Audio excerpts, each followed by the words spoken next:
coming up. But that's not where the lunacy ends with her, because she can fire rockets out of her. You want insane Japanese horror movies? I'm eagerly to ask. Like, it is one of my specialities. If it's out there, I will find it. My favourite director happens to be Noboru Oguchi, who writes the most insane Japanese horror comedies you have ever seen. Now, one of my favourite video games of all time is Lollipop Chainsaw. So when I saw Bloody Chainsaw Girl, I thought, this gives me Lollipop Chainsaw vibes, and that is something that I can get behind. But if you don't know anything about Bloody Chainsaw Girl, let me quickly fill you in.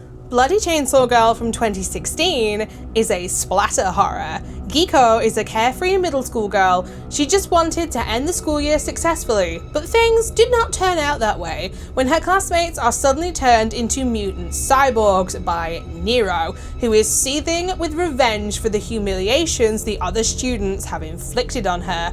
Luckily for Giko, she has a chainsaw, and she knows how to use it.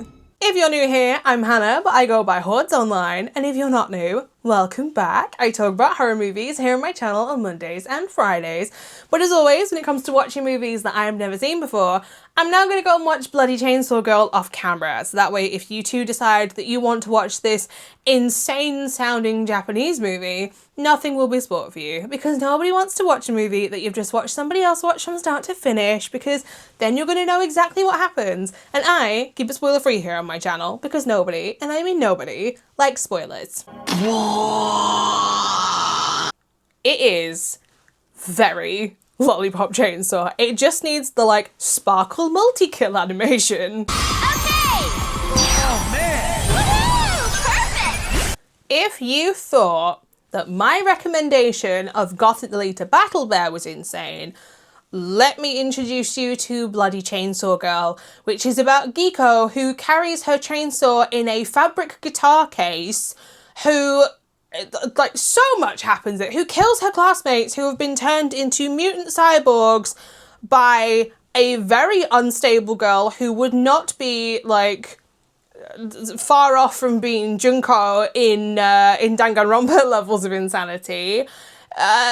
There's so much. There's chainsaws and mutants and cyborgs and zombies and ninjas and a trans boy called Hanzo and like a nurse's head on robo-leg. Like so much. It's insane, but in a good way. And all of this is crammed into an hour and 15 minutes. So how about we talk about what the actual plot of this movie is, because it will not get any less confusing as I try and explain this. We start off by meeting Giko, who is supposed to be a middle school girl, but the amount of upskirt shots in this, I'd like to think she was at least like 18, so it makes it slightly less weird. I know that the actresses who play these characters are over the age of 18, so you know, it's like I said, it's very Lollipop Chainsaw when you can accidentally look up Juliet's skirt, which is not something I ever tried to do, but you know what I'm going for here. You meet Giko, she's travelling to school, she accidentally hits a girl on a bike, and the girl face palms into the floor and her head explodes. That's the starting point.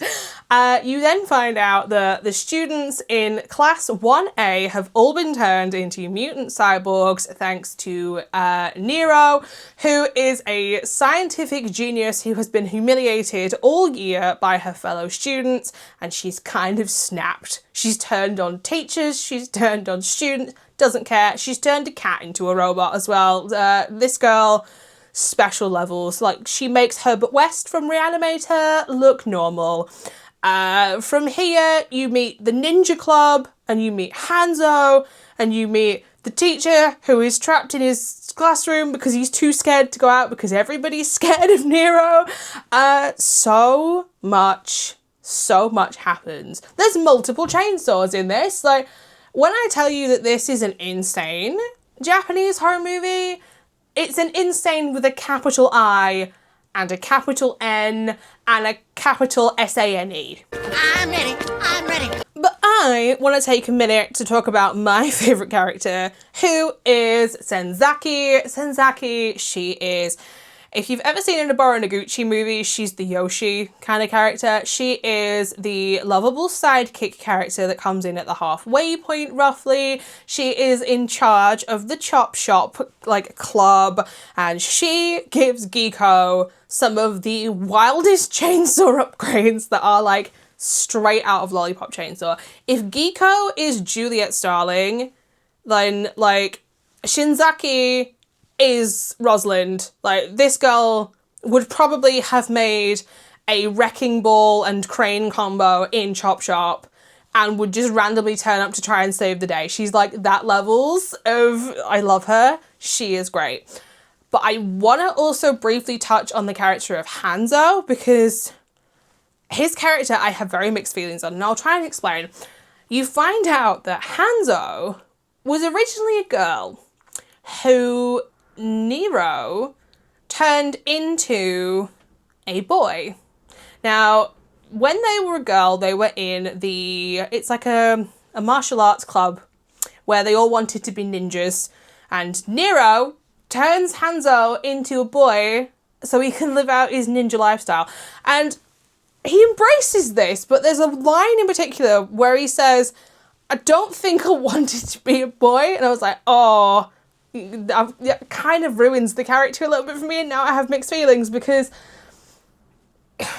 there isn't any other indication besides that line that Hanzo isn't happy being a ninja. I just wanted him to be like a badass ninja boy who just happens to be trans, and yeah, that line kind of puts a dampener on his character. He also doesn't have that much screen time. While he's one of the, like, more dominant side characters, I will say, I think a bit more backstory into him would have made, you know, it would have helped contextualize everything. But this is only an hour and 16 minutes long. It's an hour and 14 minutes with, like, without the credits. It's a very quick movie. And I swear the last 20 minutes all takes place on a roof. Before, we could never get up here. I mean, look. Now, if you thought the levels of insanity were going to end there, oh no, we're going to talk about some of the side characters that come into this. There's the nurse who has been beheaded and put on a little set of robo-walking legs that makes her look like a head attached to Thing from the Addams Family. There's the group that you first meet, and there's a girl who has an entirely metal jaw that looks like a bear trap. And then you meet the cheerleader, who can fire her hands off like rockets, but that's not where the lunacy ends with her, because she can fire rockets out of her... YouTube's not going to like me if I describe it correctly. Out of her lady garden, and she reloads them by shoving rockets up her ass. So yeah. If you're gonna be a bottom, at least be a power bottom. Also, the cheerleaders' pom-poms, they're just tinsel. They're not even real pom-poms. They're just clumps of Christmas tinsel. This movie is wild. Wild. But I had a good time with it, which I don't know what that says about me or the movie. Get some help. It has got fire hydrant levels of blood, which is my preference. You should know by now if you're not new here. I like blood when it is ridiculous and unrealistic, and somebody will lose a leg or an arm or get their head chopped off, and it's like someone turns on a sprinkler. And I love that. There is a great fight sequence in this where Geeko clears out an entire corridor and paints the walls in blood, and it's fun. It's just fun. It's an over-the-top fight sequence with a chainsaw where everybody's fighting with weapons and things are breaking off and things are being chopped off. It's great. It's fun. I could just do without the upskirt shots because she's supposed to be in middle school. This is the thing. It's never exposed that she's a middle school student. Like, you look at everybody and I would have assumed this is a high school student, which, like, I'm not here for the fact that she's supposed to be, like, 12? Like, absolutely not. At least 18, thank you very much. The decapitated body parts, they look pretty decent, but the facial appliances are not so much. Like, the little scars and the bolts and the girl with the, like, the bulldog meets bear trap mouth. It's clearly a foam latex appliance, and I hate to be that googly, but I'm gonna go there. If you've seen Face Off as many times as I have seen, like all 13 seasons of Face Off, you know the difference between a foam latex appliance and a silicone one, and it is really obvious that it is a foam latex appliance. Unfortunately, it works a little bit like a mask. It's clearly two pieces. There's a top jaw and a bottom jaw because she is able to kind of articulate, but she looks like, if you've ever seen Robot Wars, does anyone remember, I think he was called Growler, the little like bulldog robot they brought in? She looks like the cousin of Growler. In the end though, I am actually gonna give I am. You know what? I'm gonna do it. In the end, I am actually gonna give Bloody Chainsaw Girl from 2016 a 3.5 out of 5 stars.